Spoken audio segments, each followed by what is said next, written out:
নমস্কার ভিউয়ার্স, শ্রী কিচেনে আপনাদের সবাইকে স্বাগত। আজকের ভিডিওতে আপনারা দেখবেন একটা দারুণ স্বাদের পরোটা রেসিপি। পরোটা তো অনেকে অনেকভাবে বানান, তবে এইভাবে কি কখনো বানিয়েছেন? এটা কিন্তু দারুণ স্বাদের একটা পরোটা রেসিপি আপনাদের সাথে শেয়ার করছি। আর এই পরোটা যেমন নরম তুলতুলে হয় তেমনই টেস্টি হয়। টেস্টের দিক থেকে এই পরোটা সেরা, আর এটা খুব সহজেই আপনারা বাড়িতে বানিয়ে ফেলতে পারবেন। তাহলে চলুন রেসিপিটা দেখে নেওয়া যাক। এর জন্য প্রথমেই কড়াইতে দিয়ে দিচ্ছি সাদা তেল। তেলটা গরম হলে এর মধ্যে লঙ্কার কুচিটা দিয়েই আলু সেদ্ধটা দিয়ে দিচ্ছি। আলুটা আমি আগে থেকেই সেদ্ধ করে রেখেছিলাম। তারপর এর মধ্যে দিচ্ছি একটু গরম মশলার গুঁড়ো, ওই 1 টেবিল স্পুন মতো। তারপর দিচ্ছি লবণ স্বাদ মতো আর একটু ধনেপাতা কুচি। আর একটা ম্যাশার নিয়ে নিয়েছি, ম্যাশার দিয়ে এইভাবে ম্যাশড করে নিচ্ছি। আপনারা চাইলে প্রথমেই মেখে নিতে পারেন, তারপর কড়াইতে দিতে পারেন। আর তারপরেই এর মধ্যে দিচ্ছি 2 টেবিল স্পুন বেসন আর 100 গ্রাম পনিরকে গ্রেট করে নিচ্ছি। পনিরটা দেওয়ার পর এর মধ্যে দিচ্ছি গরম মশলার গুঁড়ো 1 টেবিল স্পুন, জিরে গুঁড়ো 1 টেবিল স্পুন। এরপর এটাকে একটু নাড়াচাড়া করে নিয়ে এর মধ্যে হলুদ গুঁড়ো দিচ্ছি 1 টেবিল স্পুন আর লঙ্কার গুঁড়ো 1 টেবিল স্পুন। এখন এটাকে 2 থেকে 3 মিনিট সময় ধরে এইভাবেই নাড়াচাড়া করতে থাকবো যতক্ষণ না পর্যন্ত ড্রাই হয়ে আসছে। আর এটা দেখুন ড্রাই হয়ে এসেছে। এবার গ্যাসের ওভেন থেকে নামিয়ে নিয়ে ঠান্ডা করে নেব।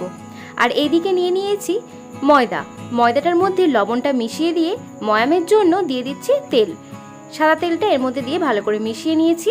আর দেখুন হাতে করে মুঠো করে ধরলেই এইভাবে মুঠো হয়ে যাচ্ছে, তখনই বুঝতে হবে ময়ামটা ঠিক মতো হয়েছে। এবার নর্মাল টেম্পারেচারে রাখা জল দিয়ে ময়দাটাকে মেখে নিচ্ছি। জলটাই কখনো একবারে দেব না, অল্প অল্প করে জল দিয়ে এটাকে মেখে নিচ্ছি। আর ময়দাটাকে মাখা হয়ে গেছে। এবার ময়দাটাকে ঢাকা দিয়ে রেখে দেব ওই 10 মিনিট সময় মতো। 10 মিনিট সময় ধরে ময়দাটাকে ঢাকা দিয়ে রাখার পর এটার ঢাকা খুলছি। এবার ঢাকা খুলে বড় বড় পিস বার করে নিচ্ছি। এইভাবে যেরকম আমরা রুটির ক্ষেত্রে করে থাকি সেরকমভাবেই করে নিচ্ছি। তারপর হাতের সাহায্যে রাউন্ড শেপ দিয়ে দিচ্ছি। এবার একটা নিয়ে প্রথমে আমি একটা পদ্ধতি দেখাচ্ছি। এইভাবে হাতের সাহায্যে বাটির মতো শেপ দিয়ে এর মধ্যে পুর দিচ্ছি।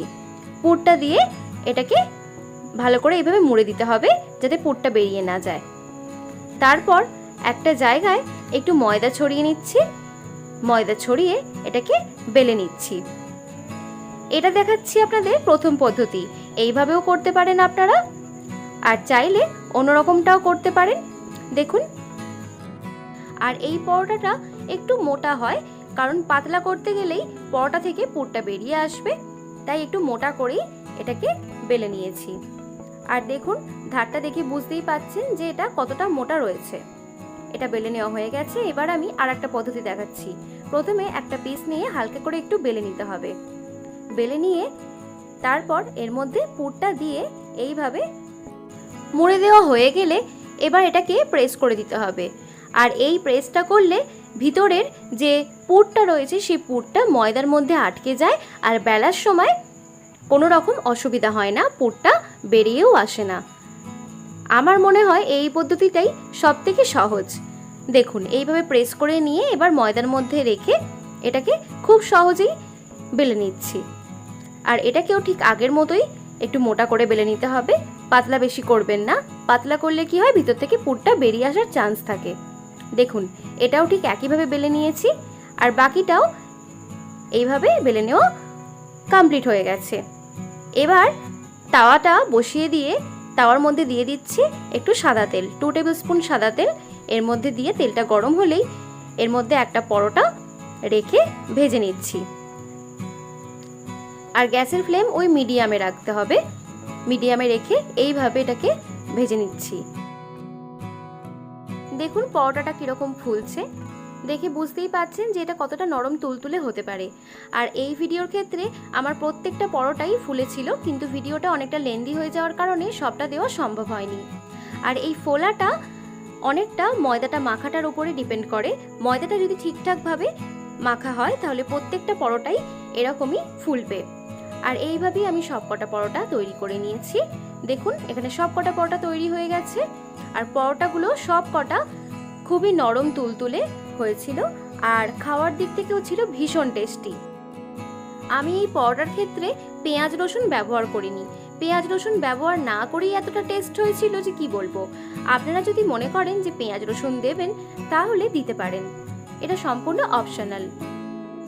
আর এখানে দেখুন পরোটাটা ছিঁড়ে দেখাচ্ছি, পরোটার সব জায়গায় পুরটা পৌঁছেছে। তাই এরকম করে যদি আপনারা বেলে নেন তাহলে পরোটার সব জায়গায় পুরটা পৌঁছাবে। আর কতটা নরম হয়েছে দেখতে পাচ্ছেন। এইভাবে আপনারাও বাড়িতে খুব সহজেই এই টেস্টি পরোটা বানিয়ে ফেলুন। আর আমাকে কমেন্টে জানাতে ভুলবেন না যে আপনাদের কেমন হয়েছিল। আর এই ভিডিওটা যদি আপনাদের ভালো লেগে থাকে তাহলে অবশ্যই লাইক, কমেন্ট, শেয়ার করবেন। আর আমার চ্যানেলে নতুন বন্ধু হলে চ্যানেলটি সাবস্ক্রাইব করার জন্য রইল অনেক অনেক অনুরোধ। আর হ্যাঁ, আমার চ্যানেলের নোটিফিকেশন বাটনটা অন করে রাখবেন, তাহলে যখনই আমি ভিডিও দেব তখনই আপনাদের কাছে পৌঁছে যাবে। আর এই ভিডিও দেখার জন্য আপনাদের সবাইকে অনেক অনেক ধন্যবাদ। ভালো থাকবেন, সুস্থ থাকবেন।